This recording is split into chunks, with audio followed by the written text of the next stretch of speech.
Loss.jpg is an image that nearly needs no introduction. It's been memed so far and back you can piss someone off by simply writing 7 lines in a particular fashion. But for those uninitiated, it's a comic page from the gaming webcomic Control-Alt-Delete by Tim Buckley. It was violent in its humor and it was mostly lighthearted before slowly incorporating more serious storylines that culminates in the main character's wife having a miscarriage. Needless to say, it was way different in tone compared to everything else and it was kind of out of left field. One thing led to another and soon the meme Loss.jpg was born and it still persists to this day. Despite this page being vastly different in tone compared to the rest of the comic, despite everything else surrounding the comic, let's look at Loss in isolation. Yes, we are breaking down how well put together this meme is. I'm serious. This is what you're in for now. After looking at this with a critical eye, and yes, I'm about to say this piece has some merit to it. It has a lot of good things that I can say about this 4-panel meme. The first being the eye leading, or the concept where the eye naturally flows while observing art. The main character running through the front doors of the hospital provides not only a decent line of action from the MC, it leads our eyes to panel 2. The MC talking to the nurse for directions leads the eye to the next panel, although it could be tweaked, which I will save for later. The third panel. MC is talking to the doctor, and since he is the one we have been following, we are continuing his eye line into the direction to the last panel, where we follow his eyes once more to see his wife in pain or upset over the news/what has just occurred. The last panel is the strongest. The MC doesn't know what to do. He's at a loss for words, pardon the pun, not sure how to handle the situation.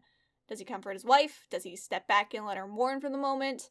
He clearly wants to help in some way, but his arm being stretched out only partially implies that something is holding him back. In isolation, this is a pretty effective comic page. It's able to convey a simple story in only 4 panels and wordless, letting the, albeit limited, facial expressions and body language do all the work to display a tragedy. I bet you that if this was structured slightly differently, and it wasn't in this art style, it'd have a huge capacity to gut punch you with the feelings. The problem is that this is a comic page from Control-Alt-Delete. But that's not what we're going over today, and there's already a great video behind it, link in the doobly-doo. Also, this is what inspired this video. Yes, I'm very shameless. But there are issues. I'll save my rant about the art style and other aspects of this comic for the very end of the video because that's a can of worms and I want to be mostly positive. Going back to the second comic panel, the secretary at the desk could have her arm tweaked slightly in perspective to point better towards the third panel to keep the flow going smoothly. A good comic page has a line of action that keeps your eyes flowing from panel to panel with minimal jumping around to keep you engaged. This does that for the most part. I'm basically just nitpicking. The other thing that could be tweaked is the posing is a little stiff. If the MC was a bit more forward-leaning into his rush into the hospital, it could help play up the effect of the sudden burst into the scene. And while this is a somber piece, if the MC was truly bursting through the front door, it'd better spike our curiosity and engagement with the comic. The facial expressions are also very limiting, so the concern isn't as well expressed as it could be. The MC's eyes should be super wide and the mouth more agape, and while subtle expressions could work, I feel it's a bit too repetitive. Let's look at a comic page very similar to this. This is a page from Mark Waid's 2011 run of Daredevil. One of the plot threads is that Foggy's diagnosed with cancer and it's a blow to both him and Matt. This page is nearly wordless, but most of the information you need is all done through the visuals. We can see the heartbeat behind the doctor's body. This could easily be anyone in the room, but the visual implies that Matt is picking up on it. It's most likely the doctor given he's in the frame, trying to hide his anxiety with being the bearer of bad news. Now I want to note that most of these panels are extreme close-ups. In the film and art world in general, it's used to signify uncomfortableness as well as to bring in the viewer so they can't easily pull away. We continue going back and forth from Matt to Foggy, and Foggy slowly breaking down at the news. We see him cry and then finally put his head in his hands while the doctor says, "I'm sorry." It's a very powerful and emotional page. Yes, with its layout it has more panels to really gut punch you, but as I said before, Loss also portrays tragedy pretty well. It's able to portray subtle expressions much better to carry the weight, something Loss misses the mark on. And now the part you might have been waiting for, I rant about my dislike for the art style. And everything else.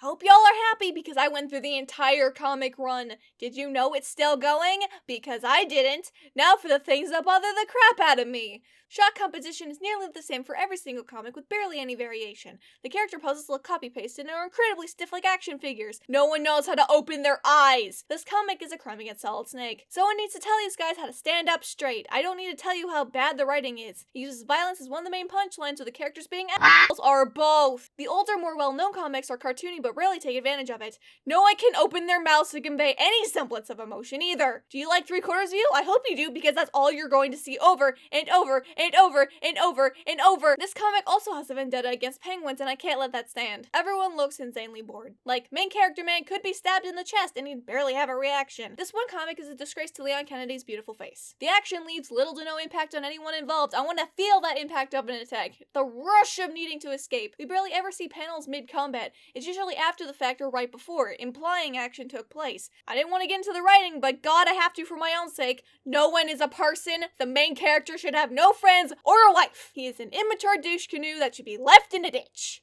I get it's supposed to be goofy and kinda ridiculous, but my suspension of disbelief keeps getting broken. No one ever learns anything. Stuff just happens to the characters with very little changing them. Them suddenly doing a nice thing doesn't equal development. There are barely characters in the MC with his wife are in an unhealthy relationship. Like, no joke, his wife does better at games when she's angry at her husband. No real person would have the patience for this kind of stupidity and selfishness. They always shrug it off like, haha, that's our MC. For a gaming comic focused on gaming and frequently comments on the state of the industry, you'd think it'd be a bit more meaningful, but nothing of value is added to the conversation. It's just, haha, this thing is stupid. When I actually took a second to skim over the dumb comic page, a lot of the time the speech bubbles would be in terrible spots. Like, the uppermost dialogue in the first conversation is on the right. This comic reads left to right. I don't think I need to explain why that causes problems. I don't know if it's just me, but he seems to have issues drawing women.